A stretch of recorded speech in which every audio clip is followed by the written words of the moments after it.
What's up, everybody? Welcome to Transition Tuesdays for this Tuesday, April 14th, 2020. I am your host, Russ Williams. I'm so glad you could be here today. I know you could have been anywhere in this world today. But you decided to be here with me. And I appreciate that. And more importantly, I appreciate you. So welcome to Transition Tuesdays. You're on this lovely Tuesday, this time in which we're all staying indoors, and it's been kind of tough here. We got John joining us. What's going on, John? Welcome to Transition Tuesdays, my man. And speaking of my man, I have my brother on the line. My brother Ellis, Harlem's finest, is on the line. What's up, Ellis? What's going on, man? Hey, how you doing, man? I'm doing good, man. Hey, man, first off, man, we've been communicating, which is good, but how you been doing in this pandemic, man? How you been making the transition to staying indoors? How's it been for you, man, here in New York? It's been, hey, I just been following that, things what I had to do. I practice social distancing. Right. I'm just trying to do what I have to do. Right. Yeah. Gotcha. So you've been practicing the guidelines. You've been staying at home, right? Yeah. Only times, when I had to go out for errands, and those, that nature. Yeah, I would. Yeah. Okay. Cool. We got Jacqueline joining us. What's going on, Jacqueline? We also got Richie joining us. What's going on, ladies and gentlemen? Welcome to Transition Tuesdays. Glad to have you guys. So yeah, man, it's been difficult. We both live in New York, and which is a good thing. Here in Queens, people are somewhat practicing social distancing. There needs to be better. People need to take this more seriously. How's it in Harlem, man? Are people taking this seriously, man, Ellis? Are people really, hunkering down? Are they staying indoors? Or they think everything is sweet out here? What do you think? How's it going there in Harlem? It depends on what part of the day it is. Okay. I've been out one time during the afternoon. It was kind of warm day, and I've seen a lot of people out. Right. And we were in the stores and those, we have dollar stores here. The bodegas, right? Yeah, and they were crowded. So, but at night, everything is quiet. Everything is quiet. Right. The most important thing is testing. Testing is the most important thing. Yeah, we're gonna go over. Yeah, we're gonna go over that too, Ellis, man. Definitely, it is important. So, like when you're out there and these people are out in these bodegas or out in the streets, are they practicing social distancing? Are they crowding each other? Do they have masks on? Because the CDC recommends masks now, especially here in this epicenter, New York. So are you seeing these people without any masks, any gloves when they're congregating? Do you see that? Yeah, yes, a lot of that. Man, there's also a lot of well, people just it's so dense. Even when it's not crowded, it's crowded basically. So, but I see people, doing the best they can. Yeah. And then you got some people that just, they're outliers, and they're just gonna do what they want to do. Right. Yeah. Regardless. Right. Yeah. Yeah. But all in all, everybody I've seen have been doing a good job. Oh, okay. Cool. We got Jeanette joining us from the D. What up, though? And also we got Keisha joining us. What's going on, Keisha? Welcome, ladies, to Transition Tuesdays. Love having all of you guys joining us today as I'm talking to my big brother, my brother Ellis, joining us today. We do a little reporting from the borough of Queens and Harlem's finest here. So my brother's here with us today. So yeah, man, it's it's been crazy, like especially here in Queens. You had Bellevue Hospital, which was getting a lot of mandates from people coming in and stuff like that. I think people have been, here in Queens at least, people have been, following the guidelines, staying 6 feet distance, they've been doing that. But and the numbers are going down. The social distancing is working, but some people out here think that, we're in the clear. And that's a disheartening thing that I'm seeing out my window, when I go out or when I go to the supermarket and stuff like that. We got to really practice it. Hey, so Ellis, man, do you know anybody who has contracted the virus at all that you know of personally? No, because I really haven't contacted anybody. Right. But I'm sure. As a matter of fact, I was going to call a friend a little later to let me know. Right. But, yeah. Well, on my end, right now, I don't. Okay. Well, on my end, a couple of things. I mean, I know people. There's 3 players that I used to play against, and guy Dave Edwards. I don't know if you remember him, unless he was a guy that went to Andrew Jackson. He averaged like 40 points his senior year at Andrew Jackson. Then went to Georgetown, played with Mutombo and Mourning for 1 year, and then he transferred to Texas A&M. He has contracted the virus. He passed away. I know a guy named Lee Green who went to St. John's. He has contracted the virus. He has passed away. And another guy, Jonathan Duck. He played at Iona. I played against him in college, at Manhattan College.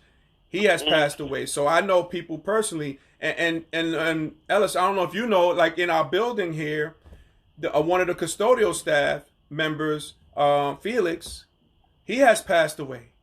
I heard about that. Yeah, he's passed away. And, so it really hits home here. And, and I'm really concerned about those other custodial staff members. There are like 4 other custodial staff members who were in great contact with Mr. Felix. And, I know Felix's wife is in the hospital now, too, due to coronavirus. And I know he had a daughter who was a judge, a New York judge. Yeah, so, but I'm really concerned about those 4 other custodial staff members, because they probably need to be quarantined because they had close proximity of Mr. Felix. So I don't think that's going on. I haven't been out and I haven't seen the people, but that needs to be done, taken care of, because everybody needs to, take precaution in this item. Hey, we got Keisha joining us. What up, Keisha from the D? What up, though? We got my man, DP Darren Phillips, one of the legends of street basketball, is joining us, man. What up, DP? Thank you for joining us here on Transition Tuesdays. So, for me, Ellis, I know people, man. I know people, and so it really hits home for me. Yeah, exactly, man. Yeah. You have to talk about the essential workers. Yo, yeah. Oh, yeah. We're gonna talk about that too, man. We're gonna definitely talk. Because they're out there. They're in the trains. The trains are, they cut the service in the train. Yep. So now it's less change. So that means more people got to get on the train, and the trains are crowded. Yeah, that's true. There's nothing you can do about it. Yeah. Yeah, that's true, man. And a lot of the essential workers are people of color. Black and brown people of color. And this COVID-19 has really affected people of color in a great deal, man. I just want to run down some stats. Like, for example, in the state of Milwaukee, 70% of coronavirus deaths have been black people. And like in Chicago, you got black people make up 30% of the population, but 69% of coronavirus deaths. That's in Chicago. In Louisiana, black people make up 30% of the population, but 70% of them died due to corona deaths. 70%, that's more than half of that. So it's really affecting our black and brown people. And you make the great point there, Ellis, about the essential workers. They're going in, to these situations. And the one thing I would say about the essential workers is, like, if you have a pre-existing condition, like if you have hypertension, if you have asthma, if you have, what else is there? Oh, diabetes. These are pre-existing conditions. A lot of our black and brown people are essential workers out there. They're working in the bodegas. They're working in the, the grocery stores. They driving the trains and the buses for us. The one thing I would say about the essential workers, which you brought up there, Ellis, man, is if you're an essential worker, I know you got to get out there and work, but if you have a pre-existing condition, if you are taking medication for these pre-existing conditions, you can't go into work. I mean, that's the bottom line. I know money is the bottom line there, but your health is more important, especially if you have a pre-existing condition. What do you think about that, Ellis? That means what it's all going to boil down to is testing. Yeah. Yep. And what I mean by testing is we have to find out who's immune and who's not immune. Right. Now, when this whole thing is over, everybody that's immune is probably going to be running the country. But those will be the only people that can really go out. Right. Now, you're going to have the people that are not immune, that they can get it, but they're strong enough so they can go out in the world, and, they have to make a choice. And then you got the ones like me, who's going to go. Our people at my age and right. our conditions are going to go through a new normal now. We're going to be those people that can't go out. We're going to be those people that have to sacrifice. Right. Until it's testing, man. Yeah. There's no test. There's no vaccine. So right. It's not going to happen in the near future. But what they can do, they can test you for your antibodies to see if you're immune. Whoa. Go ahead, keep talking, man. My picture just fell off the wall. Go ahead, man. Go ahead, continue. Yes. And the reason why I know about that because in about 1998, I had this virus. It was called SARS. Okay, so you had SARS. Okay. Yeah, I didn't know what it was. Right. I didn't know what it was. I went to the hospital just like these people. Went there, checked X-ray was normal. That little fever, they said go home. And then I said, "Wow, I can't." And then I called Mom, so she can validate this whole thing. Right. So that's good. Okay. And went to the hospital. Went to one, they couldn't find none. I went to another one.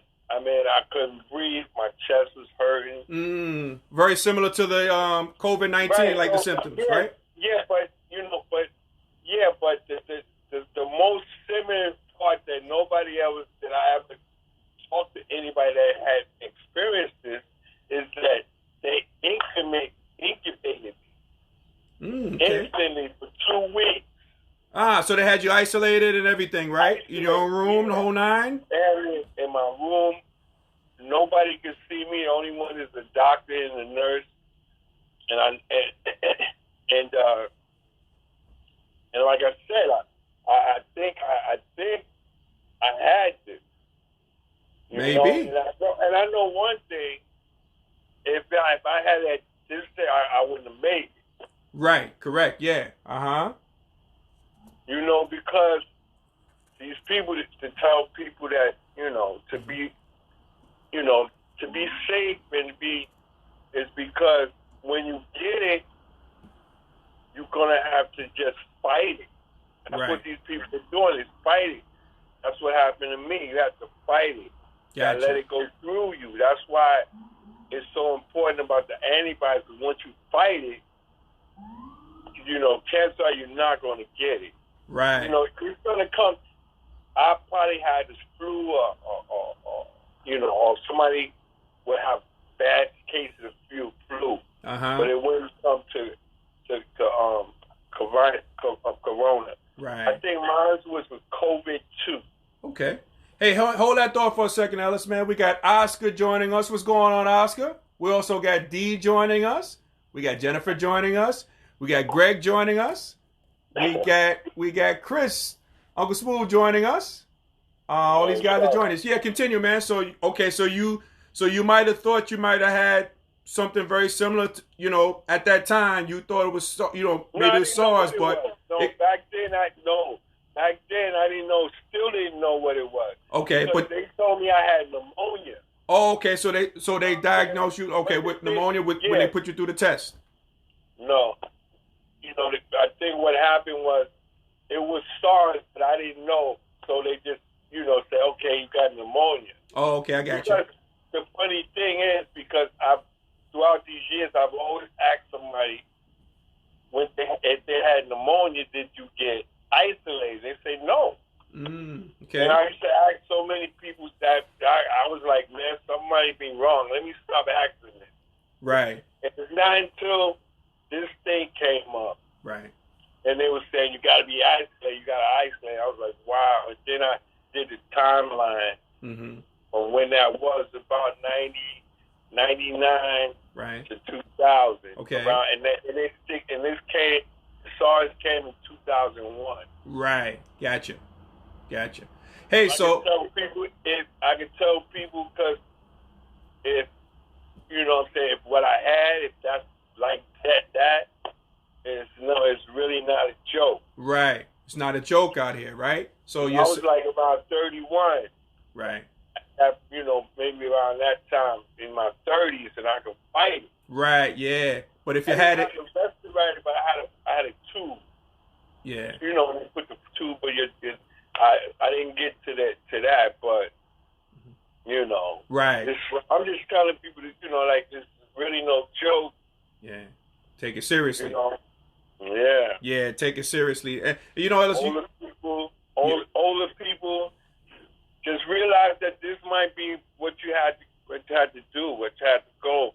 That you're just gonna have to go to the doctor. Once you go, go to the grocery store. Yep. And other places where you have to go crowds, that might be a new reality. Yeah, like the new normal. Yeah. Yeah. Hey, Ellis, you made the great point about testing, man. It's all about, what's the next plan there? Like you talked about, there has to be massive testing. Having testing centers, especially in these brown and black communities, in which we can get to these centers. You know what I mean? Like, if you can't drive to them, we got to have some testing centers set up. They have, they created hospitals in Central Park. They got this, they had the COVID boat on West Side Highway. Those things are accessible to people like that. But I think when you have to have the testings, you have to have these testing stations for these people, these disenfranchised people, which is usually the black and brown people, those people who have, issues, because testing is going to be major, like you said. And, testing is going to be that big thing. It's not major stuff. Say it again? It's the only way I see it's going to happen because there's no vaccine. Right. Correct. Yeah. You have to find out who's what and who's not. Yeah. That's true. You can't just try that out, just putting a thermometer on somebody's head. Yeah. That's just a false sense of security. Yeah. You're going to have to know, can you get it? Can you not get it? Did you have it? They got caught off guard, Yeah, that's unfortunate, what I'm saying? You could, that's unfortunate, it could have been, but it's not. Yeah. And this is what we're dealing with now. Yeah. Hey, let me take one of these. Like, so we got Oscar saying, he says, is that Angie is sick but doesn't want to take the test. So Oscar, I would say this, man, if she's sick, is she coming down with symptoms, maybe symptoms that might be, COVID-19? Hey, man, you gotta take the test. That's regardless. I mean, you gotta take that test. So my recommendation to Angie, hey, if you feel like you got symptoms, you gotta take the test. You gotta do that. Well, what I'm saying, if she don't want to take the test, she isolated herself. Yeah, that's true too. Yeah, good point. Good point. Yeah, just isolate that right away. Just gonna have to go through it. Yeah, that's good point. Nah, good point, Dallas. Yeah. It could be like scared to go to hospitals. Yeah. I'm scared to go to hospital. Yeah. Yep. Who wanna go to hospital now? Yeah, that's true. Yep. You know? Yeah, you make the great point though, Ellis. Yeah, isolate. Yeah. So yeah, man, great point, man. Yeah, Angie, isolate. Yep, isolate right away. Isolate yourself from your family. Put yourself in your room, what have you. Just isolate. Give it 14 days, 2 weeks. That's been the protocol. Self-isolation for 2 weeks and see how it goes, I mean, with her people or whatever, Mm-hmm. If she's sick, Yeah. If she's this guy it's already done. It's a done deal. If somebody's in our house, it's already done. Yeah. So they all have to isolate. Right, correct. Yeah. So you can't really put her somewhere. That. But yeah, that's what I say. Everybody's scared to go to hospital, man. Yeah, it is. Yeah, definitely now, especially now. Yeah, man. You don't want to have part of, want to be a part of those hospitals, but yeah. And you think you ain't gonna come out? Right. Yep. That's true. People say, "Yo, let me die in the gutter where somebody can find me." Yeah. Yep. Yeah. And the hospital is not a place you want to be right now. Right. Yeah, and you got the number 45. He wants to, have America reopen for business. That's his task. And before we even came on, I know they're having a coronavirus task force meeting, but they're creating two different task force. One is for the medical side, the other side is for the business side. So I think there's some business leaders meeting with the president. They're gonna have this task force trying to reopen America for business. Now, with the thing that you mentioned, Alice, was, you can't reopen this country unless you test everybody in this country. You got to get that done. That's not gonna happen. Well, you can't open. If you can't open, you can't do that. He gonna open this country, man. Well, depends on it. Yeah, I get that, but you can't. But you gotta. Well, again, here's the deal: is you gotta think about the lives of Americans, right? But again, and the only way you can get this done is by testing every American before you go back to work. But like you said, he's not gonna do that because he's treating this like a casualty of war. Like when you go into war, there's gonna be deaths. There's gonna be deaths, right? There's gonna be casualties of war. So this guy is banking like, hey, look, okay. There's going to be some people that's going to perish, but we're going to get these doors open. And, that's not a thing to do, but I can see that happening in this case. But again, you got to test everybody before you even think about opening this place. What do you think about that? I agree with you, but it's just not going to happen. But everybody should just be aware of themselves and just be careful. Mm-hmm. Because they're gonna open this thing up, man. Yep. Mm-hmm. What people don't understand is that everybody is a commodity, man. Right. Yep. We without money, we can't have this country running. Yeah. Nobody is gonna go. We run the country. That's why we have Social Security cards. Right. That number is for a reason. Yep. But you can't have money. You can't have the economy flowing if you don't have people alive to spend money. Yeah, but you got this impatient and petulant man that doesn't understand that. Right. Okay. So. Yep. And unfortunately, because of that, what you're saying, Ellis, is because he doesn't understand that, again, there's going to be those casualties. There's going to be, like, in number 45's mind, he's probably thinking, okay, I could sacrifice 1,000 deaths to get us up and running. You know what I mean? It's like a casualty of war. That's the mindset. I think he looks at it like that. Let me give you an example what he's probably going to do. What you got? In the states that he's a bully in, that those senators and the governors, those red states, he's gonna make sure that they open. Now the blue states like us, right, with Cuomo and California, if you look at the map,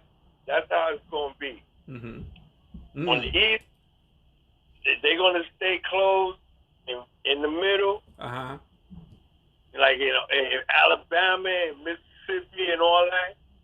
So now, when you got half and the other half, the buyers don't care, right? The buyers don't care if you open or not.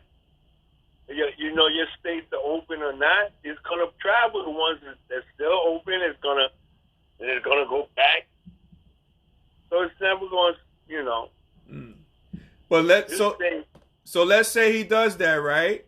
And let's say because he does that prematurely, another round of the pandemic occurs. So what happens there? I think he just he knows that. I just think he's just gonna just don't care. Sacrifice. He's gonna sacrifice. Sacrifice those lives, those people who are sick or what have you. So, and like what he's been doing now is he's kind of like proclaimed himself like a king almost, saying like he has the authority over these governors. So like if the governor of New York here, Cuomo, if he's not, if he doesn't want to open up for business, he's saying, because he's looking like a dictator, saying, I will open it up. And that's not part of the Constitution. He can't do that. He thinks he can, but that's part of the Constitution. He can't do that. But I can see what you're saying a little bit. He talked about how he might do that in those red states, but again, you're gonna have those casualties of wars because people are gonna get sick out there before it's time. And then you kind of start off at square one again. When you got a person that says it's not my fault, then all those people that are going to be dead is going to be not his fault in his mind. Right, in his mind, right? It's going to be somebody else. Somebody else did it. This did it. That did it. They was check enroll anyway. So, that's what I think. I think by June, he gonna have so much pressure that he gonna say, "Yo, let's do it." And the United States got affected crazy, man. Yeah, we'll see. We'll see. It was just a minute ago. I was watching the game, and he said, "Everybody go home." And look where we're at now. Yep. And speaking of games, I got my man Doc Martin joining us. What's going on, Doc? Welcome to Transition Tuesdays, my man. Love having you. So yeah, man, we talk about that, where we are now. And I want to get back really quick though, man. Pivot really quick, Ellis. Like, where we were like 3 or 4 weeks ago, when we talked about like black and brown people. There were like a lot of myths out there. People thought like, I've seen people like they were saying like, hey, black people, because we have melanin, we can't get the virus. You know what I mean? I know it was a rapper, Waka Flocka. He was like saying, hey, you know anybody black that has the virus? These are all myths back then, only 3 or 4 weeks ago.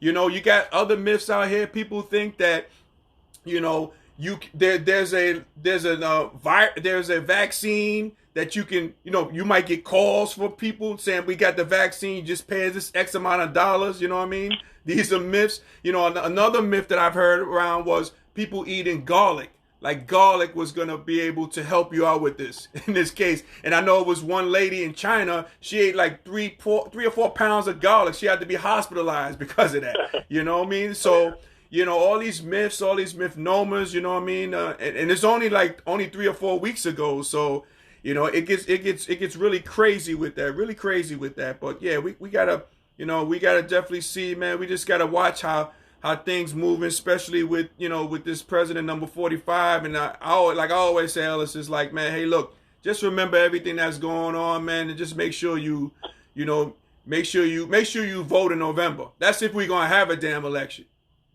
You know what I mean? Yeah.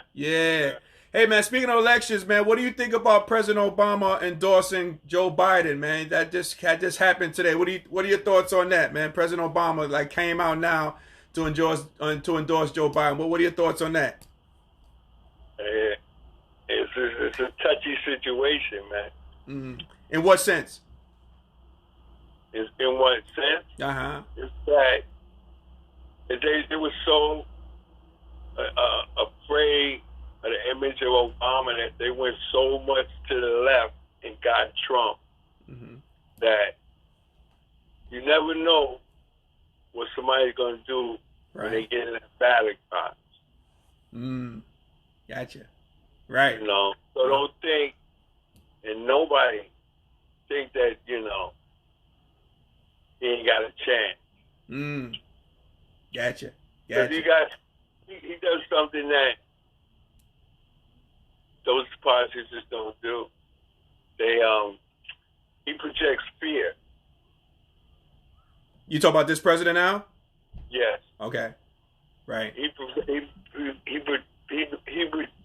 fear into white folks. Okay. You know, so all I gotta say about that is, don't be surprised. Because you never know. Yeah. When you get in that ballot bag, you say one thing and come out another.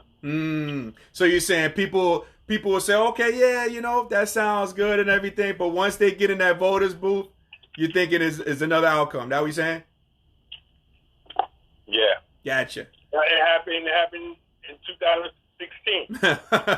Right. Yep. You know how many people said, "Oh, well, I ain't voting for Trump. He's a this and he's a that." Yep. And then next thing you know, he's the winner. You know, he didn't win, but he got enough votes. Right. You know. And I was actually, man, I was glad. I wanted him to win. I mean, I didn't want him to win, but when he did win, I was like, thank God. Y'all wanted him, now y'all got him. That was my attitude. I was like, y'all wanted him, now y'all got him, and see what happened. Are you still feeling that same way now? Yeah, I feel that if Hillary Clinton would have won that campaign, she would have probably had a nervous breakdown by this time. He would have ran on her every day, non-stop. You think so, huh? I know so. She probably had a nervous breakdown by this time. Man. You know? Hey, hold on for a second, us. We got Karen joining us. What's going on, Karen? We also got Ray joining us, Raymond joining us. What's going on, Raymond? Welcome, guys, to Transition Tuesdays. Yeah, I mean, that could have been the case. That could have been the case. But, you know, in terms of President Obama endorsing Joe Biden, I think it's perfect timing, especially what went down yesterday during this briefing in which, you know, this number 45 basically gave his... Say something about that? Yeah, I'm gonna talk. Yeah, hold on for a second. But yeah, before you mention that, you know how he basically came on with this campaign video. Yeah, that's what I was saying. You know what I'm saying? Came on with this campaign video. So it's good that President Obama is, and again, life is all about timing. And so it's good that he's now endorsing Biden, you know, just to let people out here be like, you know what? You see what this guy is doing now under this pressure and all this stuff like that. Do you want to, and basically on this video that you saw yesterday, do you want 4 more years of this? What's going on? So I'm glad he endorsed it. But what were you going to say about the video, man? You want to say something about the video? It's the first time I ever seen something like that. Right, yeah, I know, right? He actually had a highlight. That's what I call it. Yeah, that would have put LeBron to shame. You know, I mean, I never seen that before. I thought it was, when I was looking, I thought the channel changed. Right. Like, you know. Right. And then it came with this nonsense, and I was like, yo. You know why he's doing that? Because it's because of Cuomo. It's the ego thing. Right. He getting a lot of shine. He don't like that. Also, Cuomo got his own thing too going on. That's right. The Cuomo crushes. People, they have a thing called Cuomo Crush, man. Well, that's what they say. Yeah, the Cuomo Crush, man. Yo, he's living out here. You know what I mean? So yeah, the leadership that he's providing and everything too. You know, so yeah, man, he just can't take it. And like what he's been doing, and hopefully people are getting hip to it.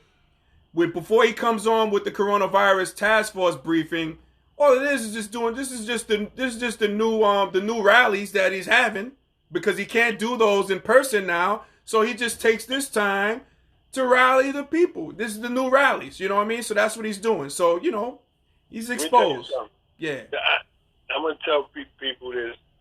There's nothing more that would humiliate Trump more than to be only his first term president.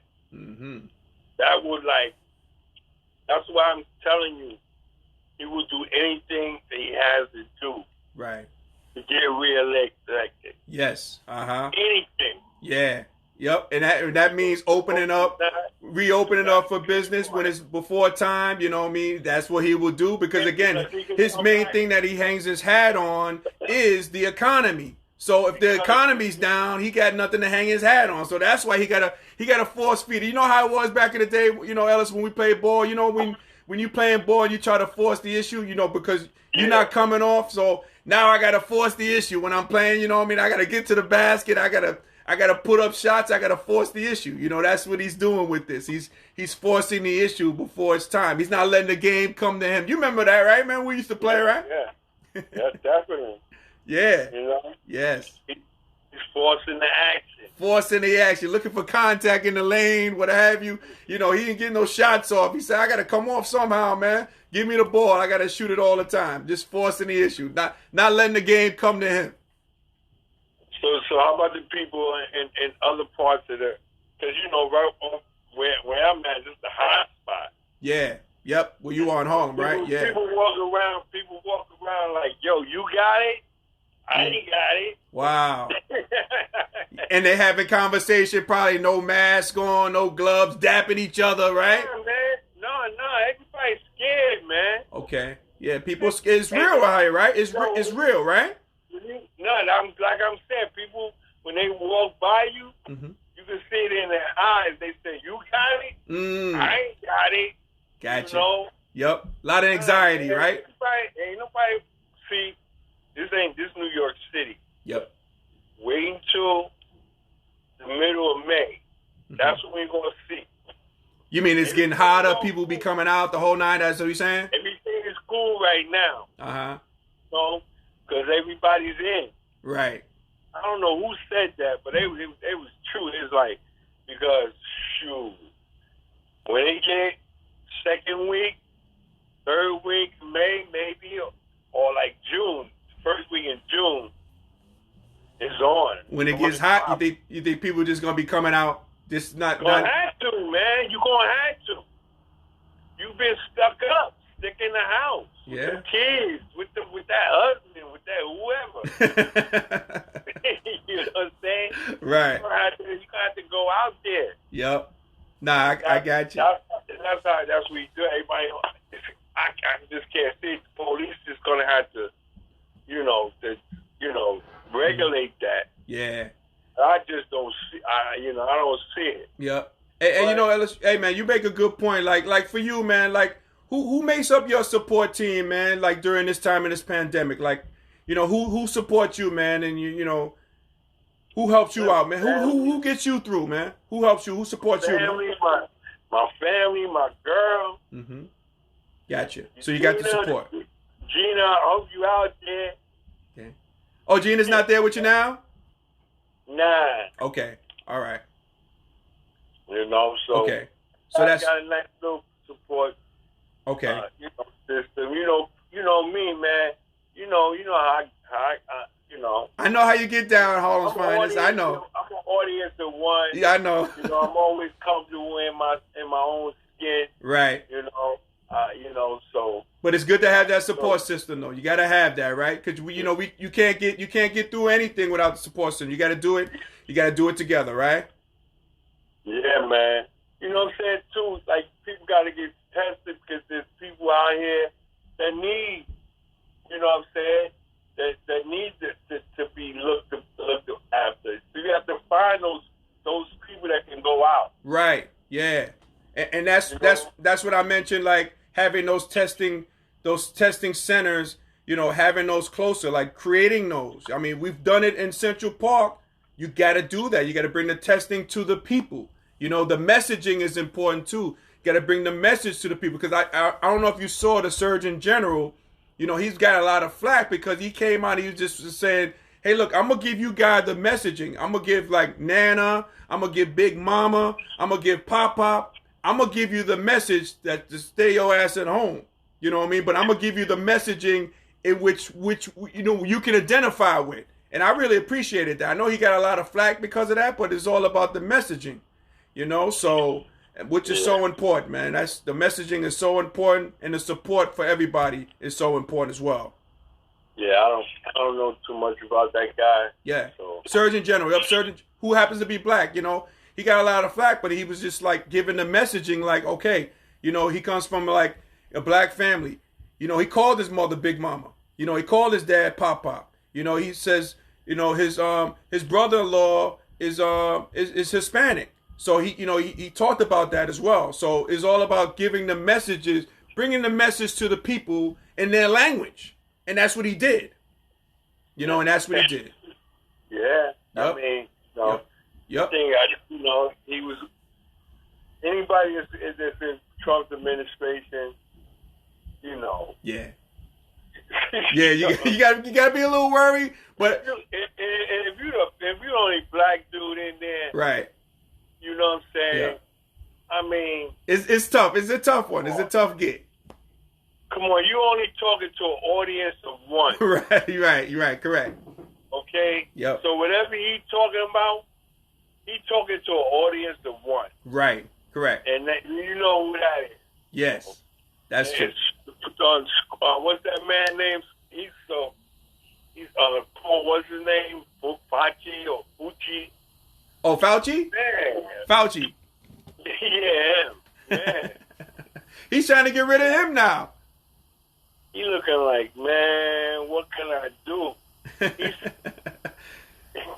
like, yo, I can't tell the truth. I can't lie. I can't tell the truth. Yep.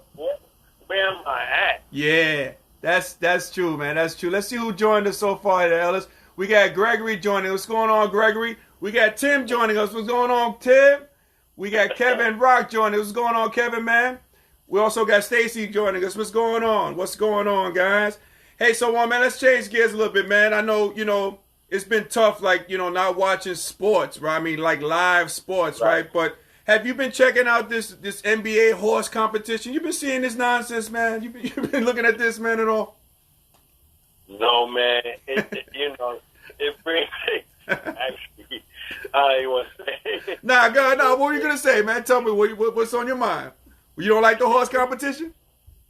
This, that, and the other thing, and the 2K. Oh, the 2K? You didn't like that Players Tournament? I mean, like, no. I mean, ESPN, man, they don't know what to do. I know. It's been tough. You know, hey, boy, you know, Ellis, you know what reminds me, like the horse tournament? Remember when we used to play horse back in the park? You know, right? Yeah. And it's like, I was just thinking about it, but I just happened to look at a little bit of it. The nonsense is like a train wreck, so you know what I mean? But I don't know. I didn't even see it. I think I saw Chauncey Billups shoot one shot, and I was like, no, I can't do it. That was it, right? Yeah. Hey, do you... I was like, it looks crazy. Right. You know, yep. It was from... Yeah. Hey, it reminded me of the time when you and I used to play horse, Ellis, you know what I mean? And like usually like the one move that'll get you the one of the letters, this used to always work for me. You told me about that. It's always, if you could do a 360 off the glass, that's going to give somebody a letter. Yeah. That's going to give somebody a letter. I used to give you a lot of letters on that. And also, but you know what I mean? But you know, another one too, like sitting down on the free throw line and taking a shot and making it, that'll give you a letter too. Yeah, they probably do all that, man. Yeah, I guess they do, man. I ain't stick around enough to see it though. You know. I guess everybody's waiting for the Chicago Bulls thing. That's what I just was gonna ask you, man. Yo, this Last Dance coming up on Sunday. This 30 for 30 doc about the Chicago Bulls. Are you excited about watching this, man? What's your thoughts on it? Come on, you know I'm not excited at. But hey, I'm locked in. So what can I do? Hold on, you're not excited? Why not? Why you not excited about it? You like Jordan, right? Just me personally, Like I said, I always drum to another beat. Right. No, I mean, when I see those films, I always look at the Knicks and say, wow, we really didn't have no things on there, man. You ain't never had nobody. Right. No, but yeah, maybe, I'm going to watch it. I never was a Bills fan like that. Okay. Were you a Jordan fan? No, Dad was, he loved Michael Jordan. Yeah, Dad did love Michael Jordan. You know what, too? Hey, Ellis, you know what, too, what Dad used to say sometimes? I remember when Larry Bird used to play, and I used to watch the games with him sometimes. He used to always say, man, that's a bad white man. I remember when Jordan used to play. Uh-huh. Every time he get the ball, he goes, there you go. There you go. I hate that, man. There you go, right? Yeah, he's going, there you go. There you go. I was like, man. Hey, you know what? Huh? I shared something with you with Dad, when speaking about Dad. Like, I remember with Dad one time, when I finished playing college basketball, I remember Dad used to say to me, he used to be like, hey, Russ, I don't know how you do it on that foul line.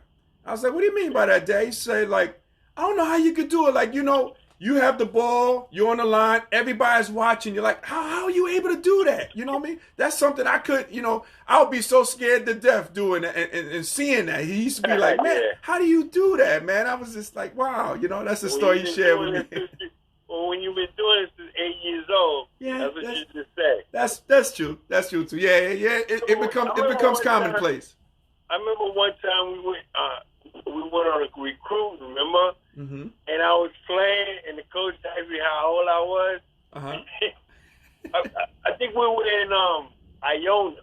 Okay. When I went on my recruiting visit for Iona. Yeah, I went. We went there. So I'm shooting on the side, right? I think his brother was who was the coach then? Gary Brokaw. Gary Brokaw was the coach. I think his brother was the assistant coach, and we playing Paul. So I'm cooking him, right? Wait a second. You doing all this while I'm being recruited by Iona? You trying to get a scholarship too? That was your deal. So I'm cooking. I never told you that. Nah, I never knew this. Nah, keep going, man. Tell me the story. I never knew this. I never told you because I was like, nah, this is your thing. Wait, okay, so all right, so you cooking it? I think his brother was the assistant coach. Okay. Or something. So we over there on the side. They got 3 and 1. Yeah, so I'm cooking him, right? Cooking him. Right. So the coach comes to me, right? He says, "How old are you?" I'm like, huh? Hey, so wait a second. So you said the scholarship that I was gonna get that was probably your scholarship. Is that what you saying, man? I don't know what was on his mind. Man, hold on, wait. I quickly said that. Man, hold on, man. Hey, I'm gonna have to come for you, Ellis. Now, wait a second. You trying to take my scholarship? Nah, I came. We came for the visit. Yeah, I know. We came for the visit, but you was about to get the scholarship. Is that what you saying, man? You were doing some drills for them or whatever. Right, while you was cooking the coach. And we was playing 3-on-3. I think I was playing the assistant coaches. Right. Doing 3-on-3. Right, and they saw you work. They saw you doing work, and they would ask, how old are you? And he came to me. He actually said, "Yo, how old are you?" I was like, "Yo, man, I'm like 30-something." I was like, "Man, I'm good, man. I'm good." Man, so you could have my scholarship at Iona if I decided to go there. Well, you know how I was, man. You know how I was. I know how you were. and I'm happy you sharing that story with me many years later. I didn't know about that story at all. No, I never told you that because you were like over there, it came after because you were still doing your thing when we stopped. Right. You came after me and said, "How old are you?" I looked at him. I was like, "Nah, I'm good, man." I put my Yeah, you were like, hey, I gotta let my younger brother shine, man. You guys are here for him, not me, right? No doubt. You know, it's another thing. Like when we went in the parks and stuff, I always made sure because I grew up without a big brother in the project. Right. One of the toughest projects in the city. That's right. Correct. Like, and I know it was hard for me. Yeah. You know, because I always had to be. Somebody always had a bigger brother. They would always say, "Oh, I'm gonna get your brother," and I would always shake me up. Yeah. But what I had was sports. That was the equalizer. Right. So I just had to say when we moved and we was always in the park, I always never made sure to let them know that you had a brother. And that's why I did it like that. Oh, okay. You might have didn't know that. Mm-hmm. Like every time we played, I'll trick you. I'll get on you. Did you ever get on me? God damn. Yeah. You did, man. You made it hard. But hey, one thing I give you credit for, Ellis, man. That I don't know if I ever told you. I really appreciated you taking me to different parks throughout the city, man. I think that was big in my development because again, I was the man here in Queens. Yeah. But you get humbled when you go to Manhattan, Brooklyn, Bronx, and even Staten Island. You drove me to these places, man. You saw that, all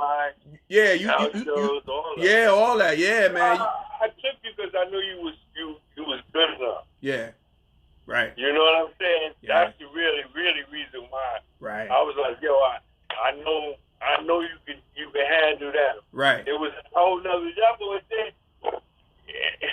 when we moved over there, and when we used to go, and score so many points, and the people looked at me, and I had to put my head down because I wasn't that type of person. Right, like, correct. Yo, get them points I would sit there and I'd say nothing. Right. And that's what I say, yo, you got to go somewhere else, man. Yeah, yep. Got to go to Southern Borough. Yeah, this is ridiculous. Yeah, I really thank you on that, man. I don't know if I ever thanked you, but I definitely do, man. I know you was hard on me out here, man, playing, man. You know what I mean? You never took it easy on me. You know what I mean? But that helped me grow in my development. That helped me become a high school player, successful high school player. That helped me with my college development as well. Right. And with that tutelage that you gave me, that made me a high school Hall of Famer at Mount Senior McClancy, a college Hall of Famer at Manhattan College. But if it wasn't due to your tutelage and your foresight that you had, I wasn't even thinking about it. But what you did for that, man, I can't thank you, man, immensely. You know that.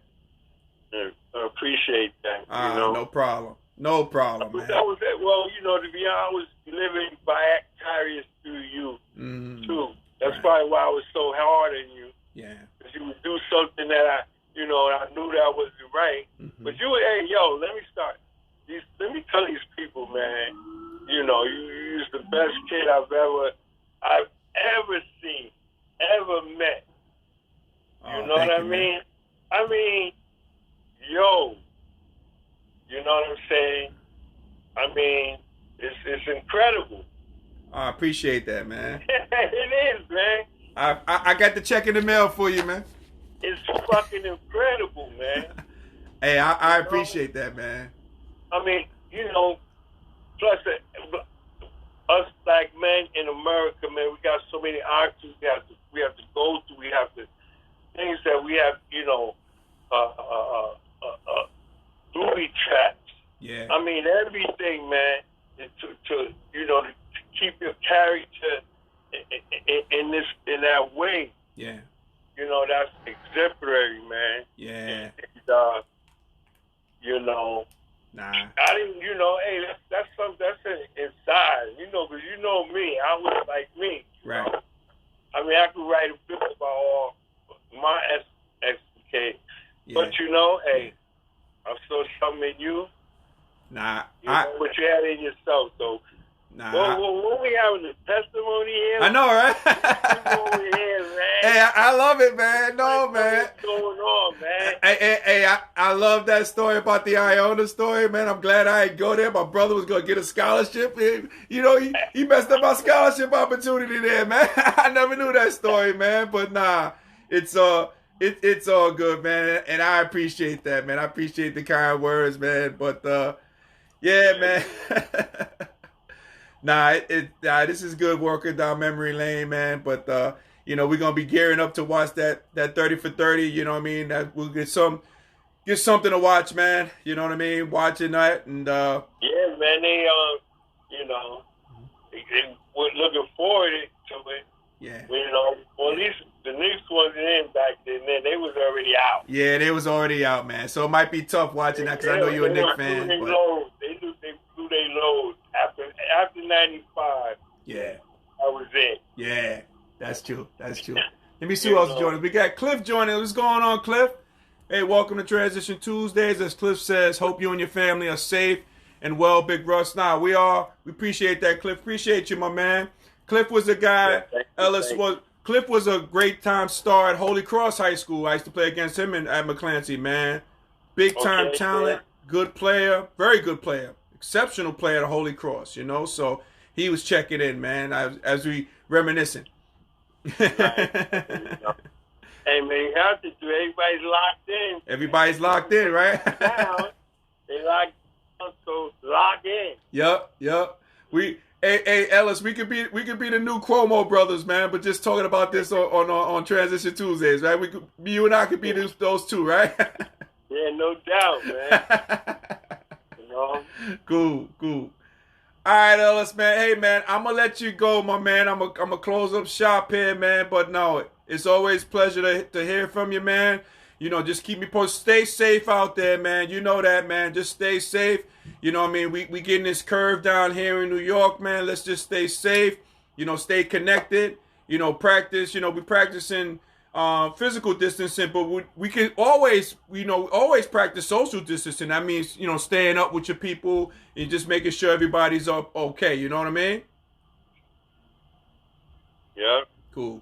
All right, man. Big bro, I love you, my man. I'll talk to you soon. All right. And I'll leave with stay your ass home. That's right. Stay your ass home and wash your damn hands, right? Yeah. All right, man. There you go. That's words from Harlem's finest. I appreciate you, big bro. Thank you, Ellis. I love you, man. All right, love you too, man. All right, later. All right. That's my big brother, Ellis, man, joining us today. I really appreciate it. Hey, so ladies and gentlemen, if you just joined us, or if you've been listening the whole entire time, I want to thank you guys for joining us here on Transition Tuesdays. This was a lot of fun today. As my man Cliff says, stay your ass home. That's right, Cliff. Stay your ass home. Everybody stay home. Stay safe, man. So I appreciate everybody for listening to Transition Tuesdays here today and checking us out. And again, if you missed us, I'm going to post this on our YouTube channel, Transition Tuesdays, so you can check it out there. And then when we're done here today, guys, I want you to go to my podcast, The Russ and Kaylanice Experience. Check it out, please. Go on there. It's on Spotify. It's on iTunes. It's on major podcast platforms. Check it out, okay? And when you go on there, subscribe, share it, like it. Do all that, guys. We need you to do that, okay? We're on episode 9. We interview a great actor, an actor who has appeared on Empire. His name is Charles D. Charles D. That's right. We was calling him Charles D. Yep, Charles D. He is on this episode, man. He talks about transforming his life. He did prison time. He transitioned from being an inmate to being an actor, an award-winning actor. You gotta check out this episode on the Russ and Kaylanice Experience, the podcast. Check that out. So when we're done here today, check that out. Make sure you subscribe. Make sure you like it as well, okay, when you're doing that. So ladies and gentlemen, as we say in parting, as my man Vincent is joining us. What's going on, Vince? But as we say in parting, ladies and gentlemen, happy transitioning. And we'll talk to you soon. Take care, guys. And stay safe. Praying for each and every one of you out there. Take care, everybody.